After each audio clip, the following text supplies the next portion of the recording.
Hey guys, we're doing another Assorted lore video this week, as requested by Nate Dogg and Jesse Gartung, but it's a slightly different flavor than those we've done before.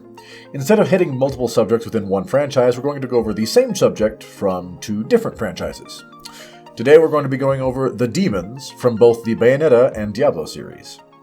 So first up, let's talk about the demons of Inferno from the Bayonetta series.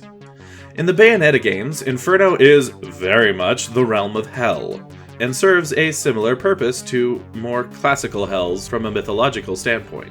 It is a place where the lost, fallen, and evil souls of humanity's worst and or most sinful can be found.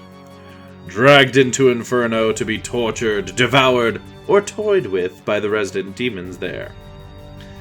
As for the demons themselves, their original origin is unknown, though it can be readily assumed that the first demons, like Queen Sheba, the demonic ruler/deific entity, were formed when reality was split into heaven, earth, and hell, or sometime soon thereafter. However, mortal beings dragged into hell can eventually evolve and become demons as well, given enough time, luck, and presumably both power and lack of a moral compass. Madama Butterfly, the specific demon with whom Bayonetta has contracted, for example, was once a human woman. And Labolas, another powerful demon Bayonetta summons in the second game, was actually once a simple dog from Earth that somehow wandered into Hell, and was wily enough to survive, growing into the monster it is today. But in the Bayonetta games, perhaps the most important thing to know about demons in general is how the particulars of an Umbra Witch's demonic pact work. All Umbra Witches, including Bayonetta, make a pact with demons in order to gain access to their power. This is how Bayonetta summons Madama Butterfly in whole or in part into battle. The trade-off, however, is just as severe as the power granted. For while Bayonetta has proven she has the power to take on seemingly insurmountable challenges and emerge victorious, that power comes at a price. In exchange for all of this power, Umbra Witches, Bayonetta included, must slay an angel each day or be dragged down into the depths of hell, their soul to suffer the torments of Inferno, just like anyone else. Additionally, though an Umbra Witch can live for centuries, when she eventually dies, her soul is also always dragged down into Inferno. A high price, to be sure. Surprisingly, that's really all we know about the demons from Bayonetta. So, let's start talking about the demons from the Diablo series. Unlike the demons from Bayonetta, we know how and the rough when of the demons from Diablo's conception. In the beginning of time, there was a single being, Anu, who was the sum of all things, good and evil. At some point, he separated all of his darkest evil impulses from him and thrust them out of his body, giving birth to a seven-headed dragon named tm&m. There were now two creatures in reality. Anu, a being of perfect goodness and light, and tm&m, a being of complete evil and darkness. For ages beyond counting, the two clashed in heated battle, neither ever gaining headway, until, after eons upon eons, they tired. They weakened. Their energies spent, each delivered a truly mighty final blow, killing each other simultaneously and birthing all of creation in the process. Yes, the Big Bang in Diablo's reality was spawned by a lethal double KO. In the aftermath, Anu and tm&m's bodies were broken and scattered. Anu's spine formed the Crystal Spire and spawned the angels, while tm&m's body became what is known as Hell and spawned the demons, each of his 7 heads spawning one of the great evils, while lesser demons crawled over his carcass like maggots on a fallen beast. We know that new types of demons are formed on occasion, but many, perhaps most, were formed in those early days.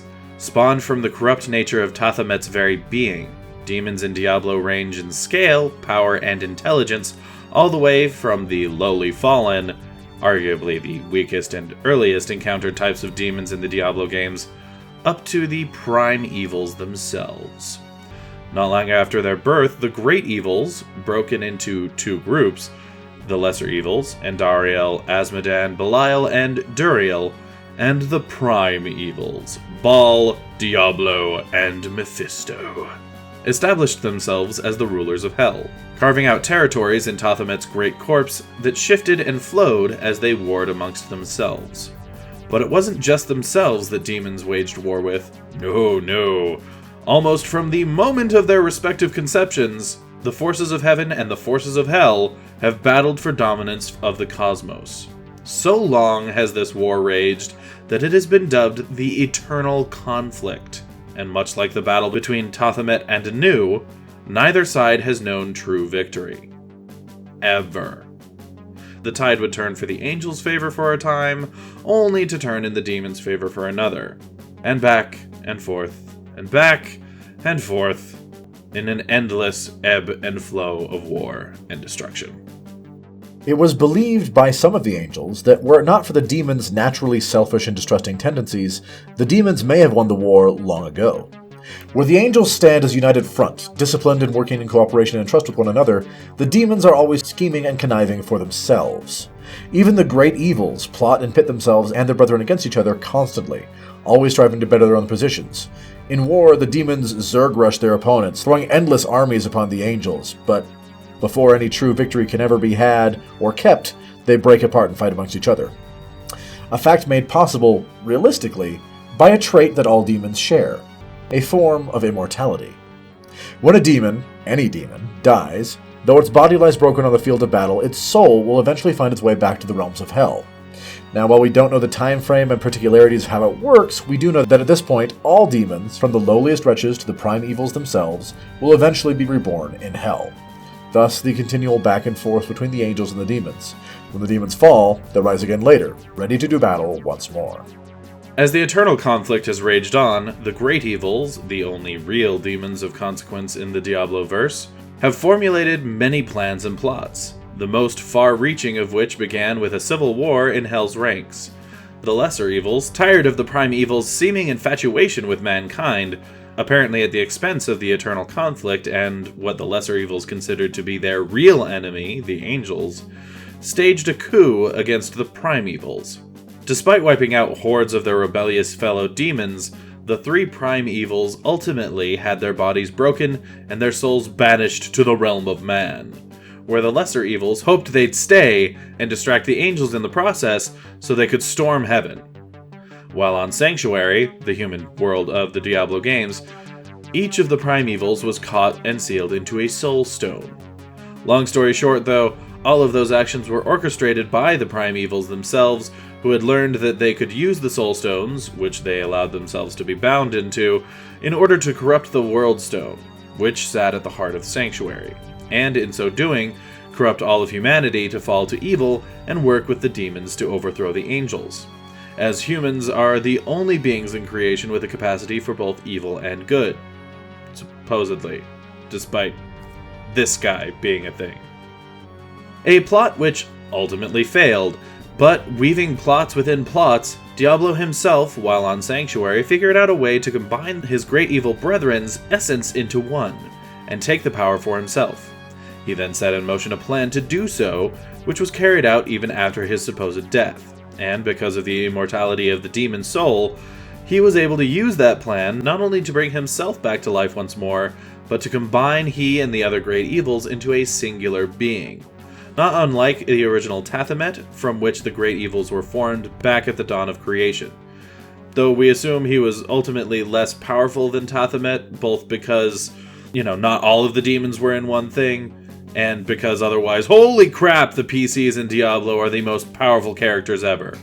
After his defeat as the Prime Evil, carrying the power of all of the great evils, the Soul Stone in which he was bound was locked away.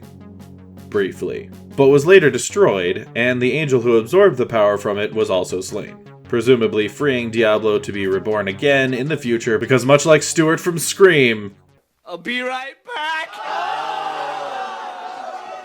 You see, you push the laws and you end up dead. Okay, I'll see you in the kitchen with a knife. And that's basically what we know about demons from the Bayonetta and Diablo games. We hope you enjoyed this video. If you did, please leave us a like. And if you have ideas for videos you'd like to see us do in the future, do like Nate Dogg and Jesse Gartung and let us know in the comments down below. If you'd like to see more videos from us in the future, be they lore or Let's Play, go ahead and hit that subscribe button. In the meantime, this has been True Masters and Morons, signing off. Thanks for watching this video. If you want to see more like it, hit this subscribe orb. To see our last Let's Play, click or tap the link on the right. For our last lore video, go to the link on the left. And for a video chosen by the gods of YouTube from our channel, hit that link on top. Thanks for watching, and we'll see you next time.